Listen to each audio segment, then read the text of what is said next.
We are here at the Taitlekot'in, Chilko Lake, and this water here is our healing, cleansing waters of the Taitlekot'in, and this is what we're protecting.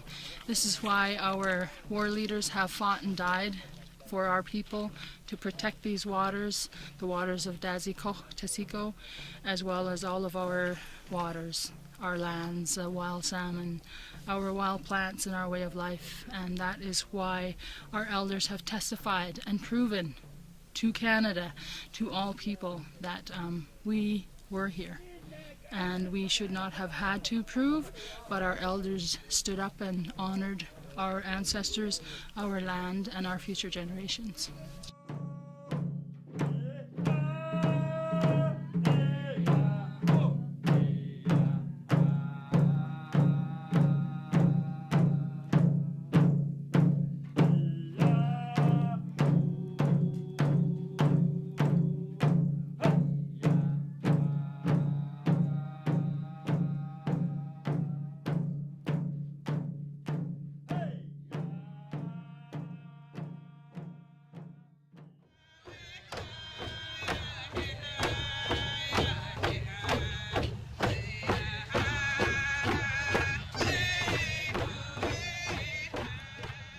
This journey is so important because it's been 20 years in this country of Canada.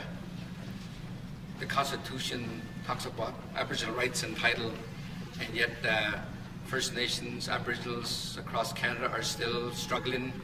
We're still fighting for our Aboriginal rights and title.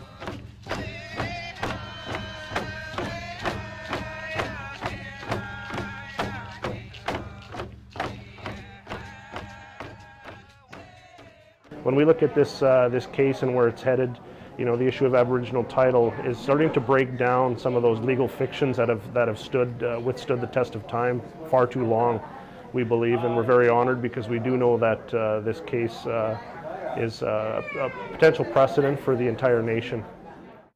I pray in a good way that it comes out in a good way, because, you know, I think all our ancestors are with us on this, you know, and they're with us, supporting us, and everybody along the way, everybody is supporting us, all the people that have been hosting us, and, you know, it's just an honor to be here. And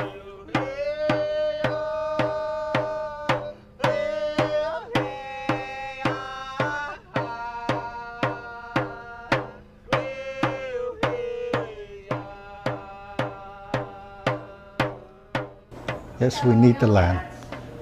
We need the land for our future and give all our people hope. I mean, we're going to Ottawa, Supreme Court of Canada to get title.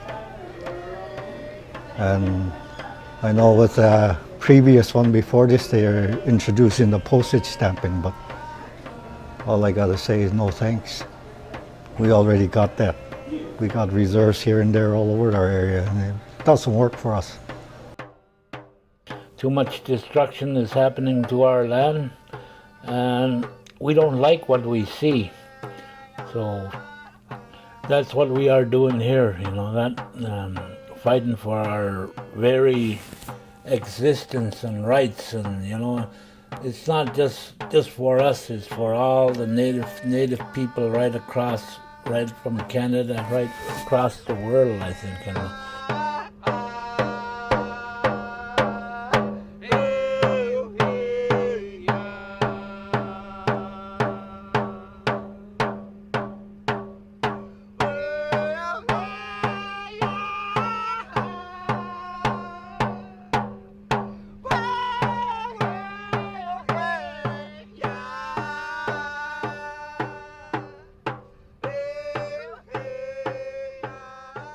This is the most important case that is before the country. And so as such, this is one of the most important moments in the assertion of who we are, of standing firm in our title and rights. And you do us all very proud by making the stands that you have and that you continue to do to bring us here to Ottawa as we complete this portion of the journey going to the Supreme Court of Canada. We as people testified in this trial about our land, about our ways, and how we honor our lands, our resources, our people. There's only one decision we will accept, and it's long overdue in this country, and that's full acknowledgement of our Aboriginal right and title. Long overdue.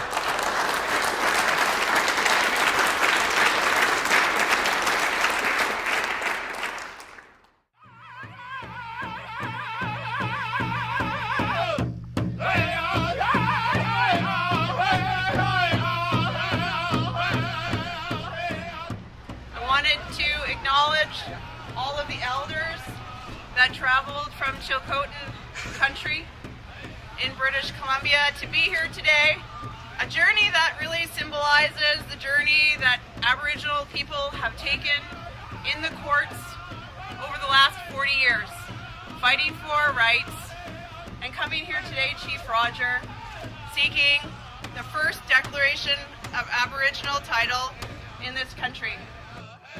The only acceptable decision for the Chilcotin people, for the elders, for all Indigenous peoples of Turtle Island, and certainly for the citizens of this country to complete the business of Confederation, for the Supreme Court to take this opportunity to bring forward an honorable decision that fully acknowledges and embraces the title, the Indigenous land rights of the Chilcotin people, in order for that to lay the foundation for true and genuine reconciliation to begin to take place.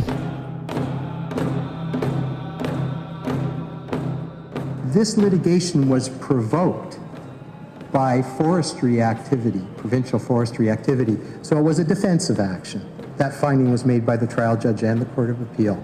So if you like, the claim area was defined from the outset in response to threatened, devastating forestry of what the Chilcotin perceived to be their Aboriginal title lands.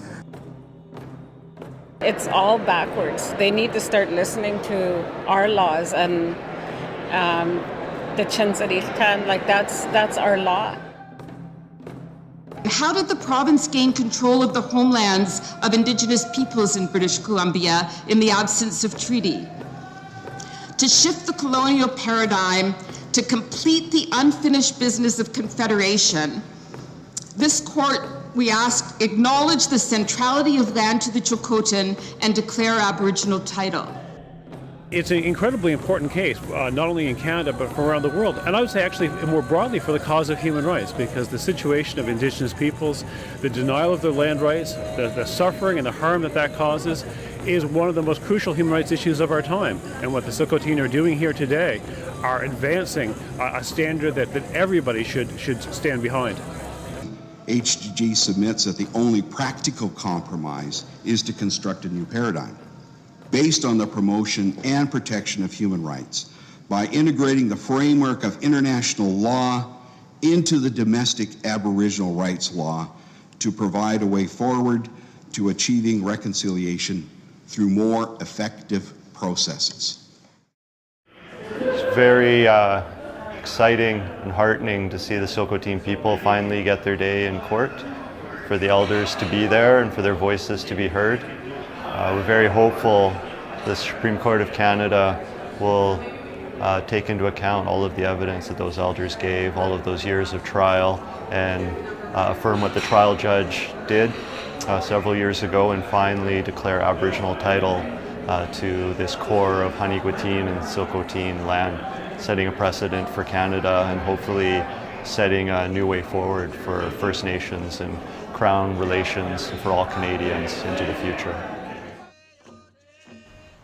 Regardless of what they say here, we're already winners, because the more issues that come down the pipe, if we don't get the answer we want here, there's going to be a lot more disruption.